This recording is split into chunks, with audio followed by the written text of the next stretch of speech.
What's up, guys? Lost my voice. Probably wondering what the hell I'm doing here sitting on the couch in my blankets. But today I'm going to show you kind of how, as a DP, I actually get to a shot like this. Like, if someone asks me, hey Mark, I want to do a shot where a guy sitting on his bed, reading a book, and it's nighttime, how I would actually set this up. So we're going to figure out how we actually got here, and then we'll go from there. So first things first, let's show it without any of this stuff set up, any of this light, and kind of show you what it looks like if I just came into the room. So to do that, what we're going to do is we're going to cut the lights and just turn on the overheads, kind of show you what the room looks like if I just stick with what's already in the room. So this is actually how it looks if I just turn on the overheads, the ambience that come, standard with the house. And from here, usually what I see DPs do, or videographers, is they'll just start lighting the subject from here, and maybe they'll shine some light on the background and bring it up, but they're trying to make it look so dark that they just kind of let the background be as dark as this is. And this is great. This can look good depending on what kind of mood you're going for, if I added some light here. But we want to actually let the camera actually see something. So the next step I would do as a DP, if I came in on this, and I probably wouldn't choose this frame. I'm just going with this. Let's act like the director has said, hey, this is the frame I want, so we're going with this. Get it lit. So what I would do next is light the actual space, and a lot of people have heard this: light spaces, not faces.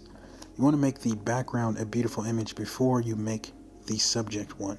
So I'm going to take a look at that, and the first thing I would say, just looking at this on my screen here, is that we need pools of light.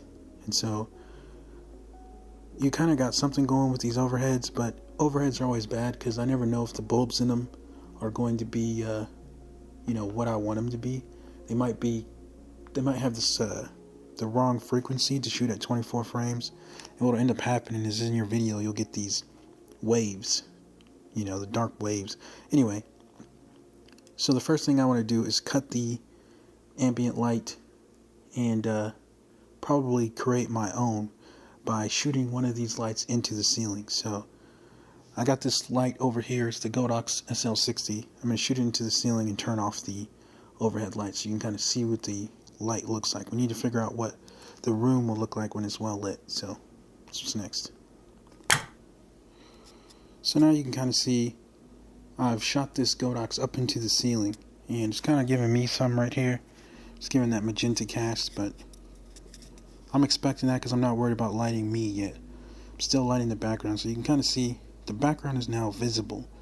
Brought up some of the shadows, and there's some the kitchen back there is kind of dark, but it looks like it looks like nighttime. It looks like how it looks when it's nighttime.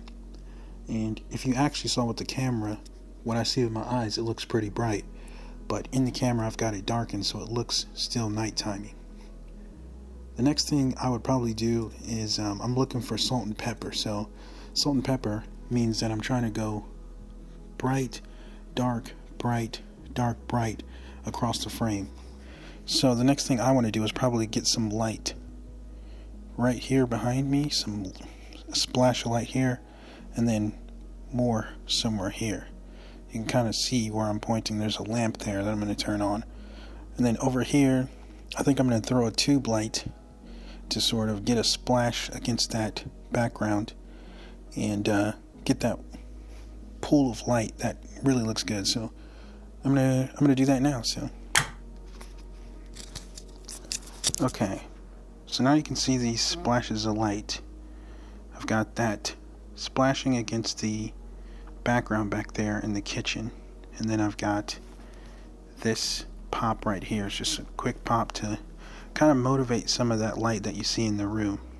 Otherwise, looks like the light is coming just magically, and we don't like that.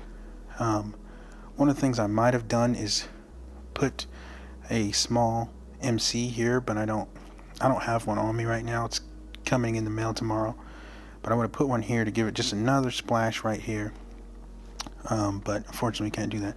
So I've got bright over here, dark on this side of my face, coming into brightness, dark, brightness, a little bit of darkness, brightness.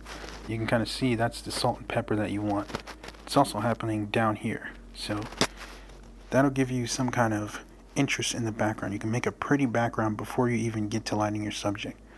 So now the next step is to light me. I'm sitting here reading my book. I'm guessing that the way that I've motivated the light, I've got this light here, and what I'm going to do is put a light here on my face, because the brain will be tricked into believing that, hey, there's some lights over here, looks like there's light coming from even farther that way that could be shining on his face. And so go ahead and turn that light on, and we'll see what that looks like. So now I've got this light on me.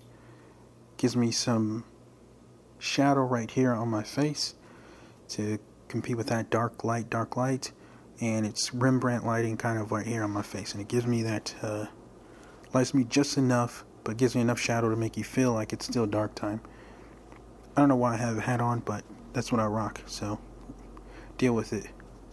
Anyway, so this is what the finished scene looked like. I think one of the things I would add, if I was really trying to make the cinematic, is some haze. And I'm going to do that now, and I'll show you.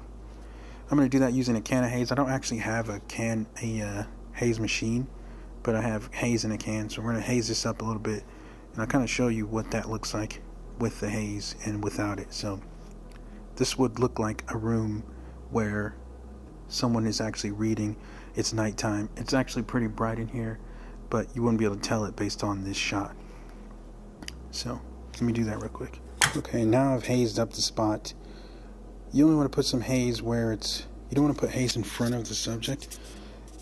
You want to put it where it's actually, where the light pockets are. So I sprayed it back there, back here, and back towards this light. You don't want to get too crazy with it. It's supposed to be a subtle effect. Just makes it look a little bit more cinematic. And so, yeah, that's it. That's how I would probably DP this scene. And given a crew and more time, more equipment, I would do a little bit more, but this is just a basic setup in my house. Felt like doing it, and yeah, so